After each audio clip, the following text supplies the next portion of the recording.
really started the war between Georgia and Russia? An exclusive investigation.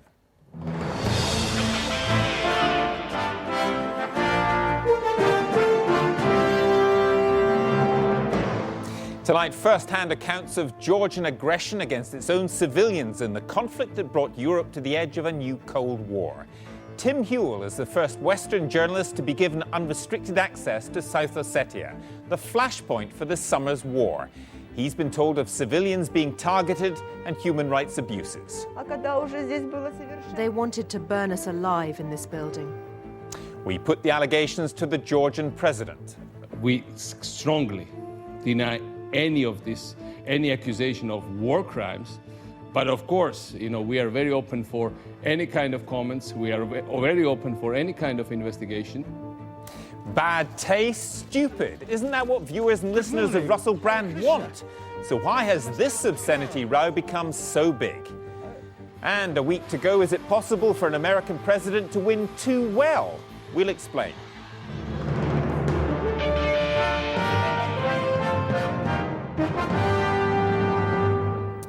Good evening. We have a disturbing report from the flashpoint of this summer's war between Georgia and Russia, which led to talk of the revival of the Cold War.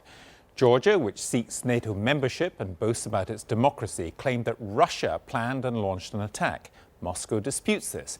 Whatever the exact series of events, Newsnight's Tim Hewell is the first Western journalist to secure unfettered access to South Ossetia.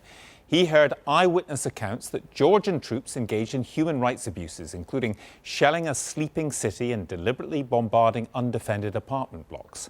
We'll hear the Georgian side in a moment from the president himself. First, here's Tim's exclusive report from South Ossetia and its main town, Skinvali, in a region which some fear could start off World War III. Just before midnight, one Thursday in early August, a barrage of rockets and shells was unleashed on a small town in the Caucasus Mountains of Georgia. It came from the country's own government, determined to reconquer a rebel stronghold. But the rockets didn't just hit rebels. They hit many ordinary houses, including the one that was Taya Sitnik's home. This is what used to be our stairwell. We were hiding in the basement down here. Taya and her son Georgi rushed down here from her upstairs flat in Skinvali when the bombardment started at 11:30 on the night of the 7th of August.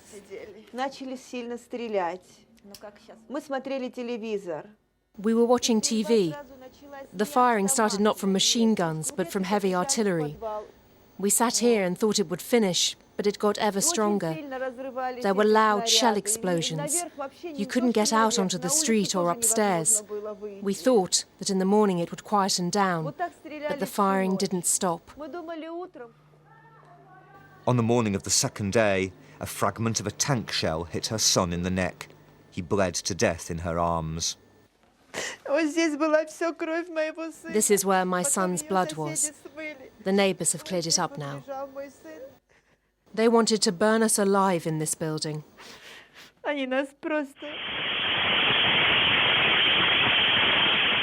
Mobile phone footage shows the Georgians using notoriously inaccurate Grad rockets and taking their tanks through the streets.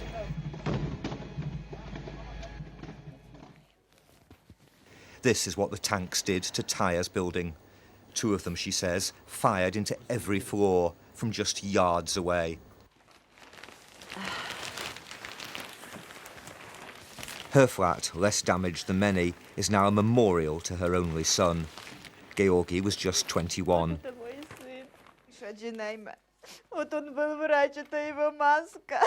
He was a dentist. Here's his mask. I brought his last photos.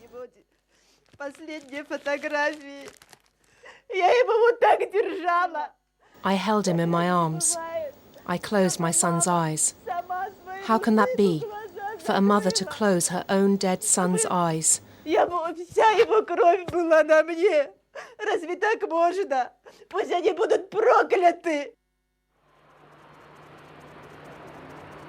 Tskhinvali, the focus of Georgia's attack, is the size of a small English market town. But it's the capital of a territory, South Ossetia, that broke away from Georgia nearly 20 years ago. Georgia says the Ossetians, backed by their ally Russia, used Tskhinvali as a base for ever more frequent attacks on surrounding Georgian villages. It says that's why, finally, on August the 7th, it counterattacked. But the opposite Ossetian version of events has barely been heard in the West. I've come to find out what they experienced on August the 7th and the days that followed. Tskhinvali hasn't been levelled to the ground, as the Russians claimed during the war, but houses that are still standing are often badly damaged inside. What's striking is how much destruction the Georgians inflicted in just a couple of days, and destruction mainly of ordinary homes. For the Ossetians, that constitutes a crime against humanity that the world has closed its eyes to.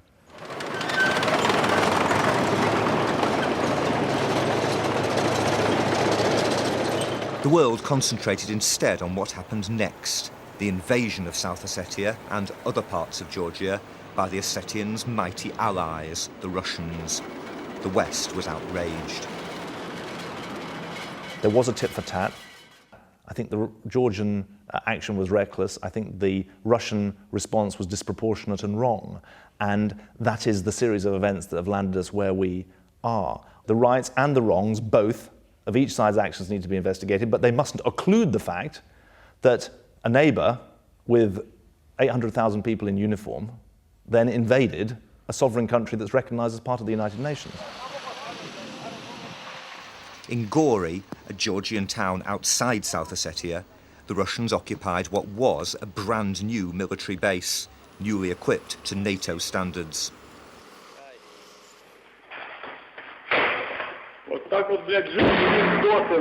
The footage ordinary Russian soldiers took on their mobiles reveals their wide-eyed fury at the Georgian enemy's superior conditions.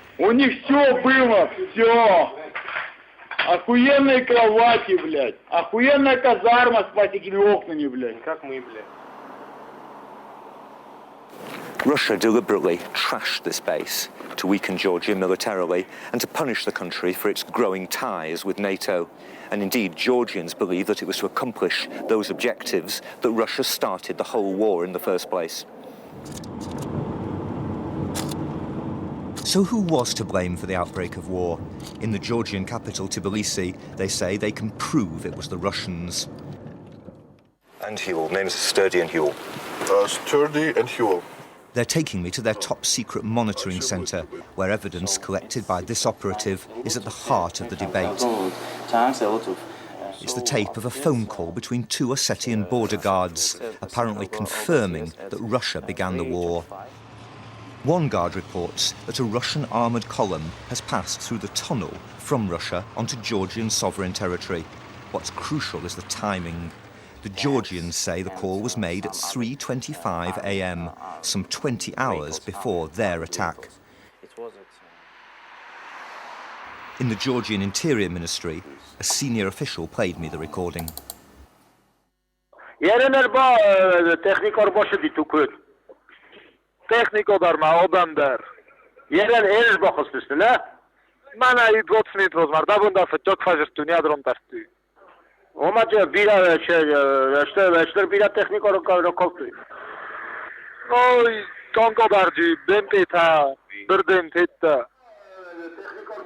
But despite this apparent evidence, Georgia didn't mention any Russian invasion when it went to war at the end of that day, the 7th.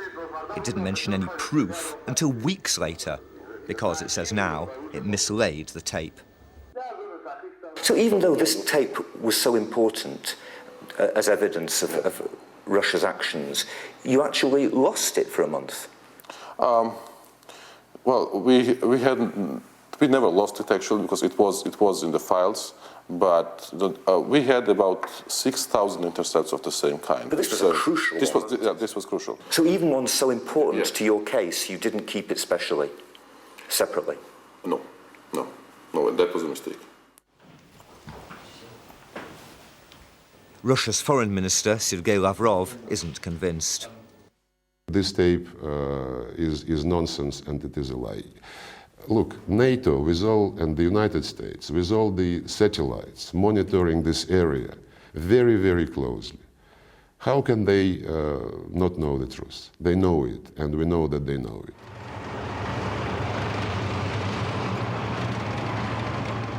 Russia claims its army first crossed the border at the Roki tunnel on August the 8th, the day after the Georgian attack on Tskhinvali.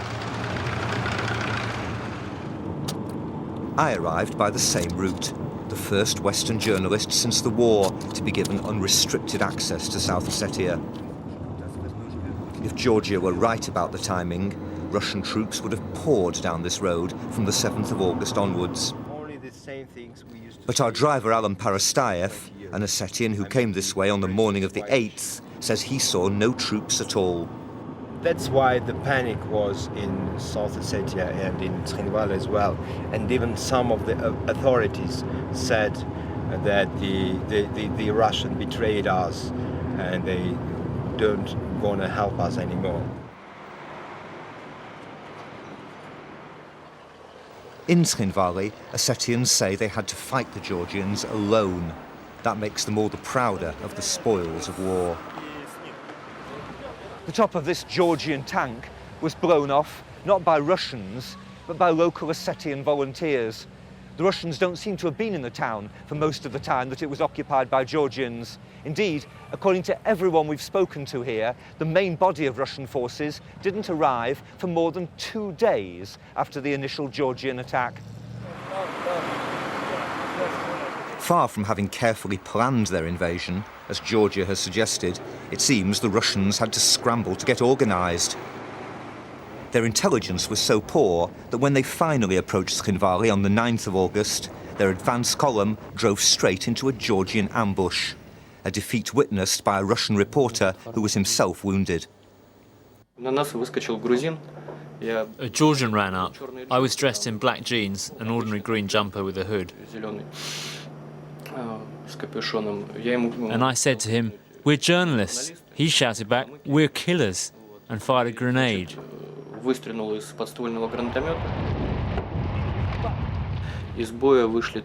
Only 5 armoured vehicles got away. The rest of the column was wiped out, and there were a lot of wounded, including the army commander, General Khrulyov. From a military point of view, the commander of an army has no business in an advance column coming to storm a town. But journalists weren't the only non-military target hit that day. It's alleged that the Georgians continued firing, intentionally or not, on ordinary civilians.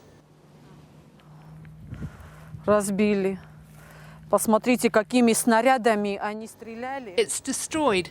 Look at the shells they used. Clearly not machine gun. Look, they were large shells. Видите, от какого крупнокалиберного они стреляли. This was Marina Kochyeva's car. She alleges it was hit repeatedly by Georgian tank fire as she tried to flee Tskhinvali on the night of August the 9th. They crashed into a ditch, but the firing didn't stop. My fellow passenger covered me with his body and he was hit. If he hadn't been hit, the bullet would have been for me. You were driving fast and it was night time. Maybe they simply thought that you were fighters. Знаете, как я хочу сказать, боевики идут туда, Fighters go towards the fighting, and we were escaping. They knew that this road is a bypass and leads to the north. So they were lying in wait for people like me, people who were frightened, who were weak, who were fleeing the fighting. They didn't allow us that. Only thanks to God's help did we survive. But lots died on this road. Ossetians wounded in the war were patched up in a makeshift underground hospital. The international investigative organisation Human Rights Watch now accuses Georgia of indiscriminate use of force in Tskhinvali, a violation of the Geneva Conventions. It believes it may also be guilty of deliberate targeting of civilians, a serious war crime. What does Georgia's ally, Britain, think of that? On my visit to Tbilisi, of course I raised, at the highest level in Georgia, the questions that have been asked and raised about war crimes and other military actions by the Georgian authorities.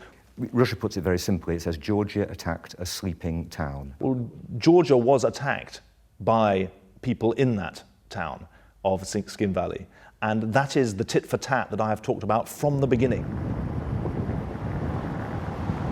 There is another side to the story, and this is it. The wholesale destruction after the war of ethnic Georgian villages inside South Ossetia by Ossetian militia.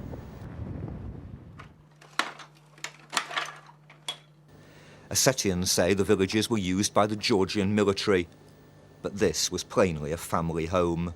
Its former occupants are now among the 16,000 Georgian refugees from South Ossetia sheltering on the other side of the dividing line.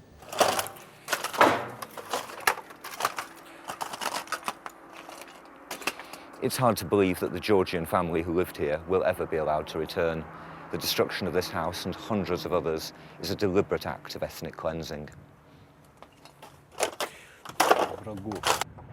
In Skin Valley, I met one of the perpetrators. It was not cleansing. There wasn't any genocide of the Georgian people. No one was killed. They were given a corridor so that they could calmly get out of there. When they'd left their villages, their houses were burned so they didn't return. It's enough just to set light to the curtains and the whole house will flare up. If you ever want to burn someone's house, that's my advice. Simply set light to the curtains and that's enough. By the time those houses were burned, Russian troops had finally arrived in force, driving the Georgians out of South Ossetia. But the Russians failed to prevent the willful destruction of civilian property. No, this is not ethnic cleansing. This was also the area of the war. The Georgians, when I say that the Georgians were moving their artillery and tanks closer to Tskhinval, this also included the Georgian enclaves inside South Ossetia, where they secretly organized strongholds. But we've talked, for example, to Ossetian militiamen who talked about how they burnt and destroyed those houses after the immediate conflict. Shouldn't Russia somehow have prevented that from happening? Well, of course, when your city is attacked, when your loved ones, when your relatives, when your children, when your parents, brothers and sisters are being killed brutally, you can go emotional and you can go really in a very unwanted way. But while Russia's forgiving of its Ossetian allies, has the West overlooked possible crimes by its Georgian partners? The phrase tit for tat doesn't in some way, you don't think, diminish what appears to be at least partly indiscriminate action against civilians. Tit for tat implies fighters. Well, tit for tat, military tit for tat, is people attacking each other and trying to kill each other. And so you may think that is not a serious description. I think it is a serious description. And at no stage have we belittled any of the suffering or the death that has been caused. What I think is important is that whatever the dispute between South Ossetians and Georgians, whatever the rights and wrongs of what each of them did, and I've talked at every stage about wrongs as well as rights, that does not justify one country invading another. This is where my son was buried, here. He was killed on the 9th of August at about 10 a.m. We buried him on the 10th. They killed him. Caught in the tit for tat, neither Taya nor her son Georgi were trying to kill anyone. And for her, the eventual arrival of the Russians meant she could finally emerge from the cellar to make a temporary grave for him here. An Ossetian view of the conflict is summed up by a neighbour who stops me as I leave. I bow down before the great Russian people. Thank you for everything. We don't know how many Ossetian civilians were killed in the fighting. Human Rights Watch estimates between 300 and 400. In Skin Valley, that would be 1% of the population, the equivalent of 70,000 deaths in London. If many of them did die, as appears, from indiscriminate force, that's a war crime no less real for being committed by a firm ally of the West. Tim Heal reporting. Well, earlier I talked with the president of Georgia, Mikhail Saakashvili, and began by asking him if he regretted the civilian deaths caused by Georgian troops. Well, I regret every single death as a result of military hostilities. This was not a war of our choice. Whether it was 100 or as much as it was, even if it had been as one single person, it would have been very tragic for me, certainly. Certainly, I do regret it. You personally took the decision to attack what we were told was a sleeping town, Skin Valley. Civilian deaths were an inevitable part of your policy, were they not? We took decision, and we had basically no choice to protect our population from attacking and advancing Russian military equipment, from Russian-backed and basically Russian-trained, Russian-equipped and Russian-commanded militias, as well as regular Russian troops that invaded my country. We did something that any other democratic government would have done. But we have heard evidence that civilians were killed when troops opened fire using artillery and tanks indiscriminately at people who were sleeping in tower blocks. That surely is wrong.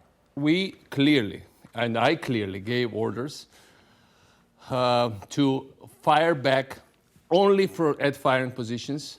Unfortunately, of course, they were using for firing positions also some of the, they were using this town. But I have to mention that they preliminarily evacuated most of the civilian population from Skin Valley, preparing for these hostilities and invasion. And certainly, there was no intent on Georgia troops to fire on civilians. These are our citizens. Our troops are clearly trained to protect civilians. But these allegations are supported by human rights organisations like Human Rights Watch, and they point to a pattern of deliberate abuse by Georgian forces under your command, which could be equated with war crimes. Well, I mean, certainly we strongly deny any accusation of war crimes. But of course, we are very open for any kind of comments. We are very open for any kind of investigation.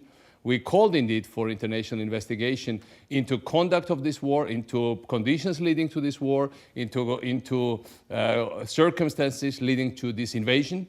And certainly, when you are talking about indiscriminate use of fire, we have clear-cut evidence that town of Skin Valley was shelled from dozens and maybe hundreds, but dozens we can prove for this moment, with video footage as well as documentary evidence from Russian army and from Russian journalists indeed, by Russian troops for several days. They were bombed sometimes simultaneously by 25 Russian planes at a time. At the same time, this small town was bombed by 25 planes that were in the air. And certainly it was badly damaged.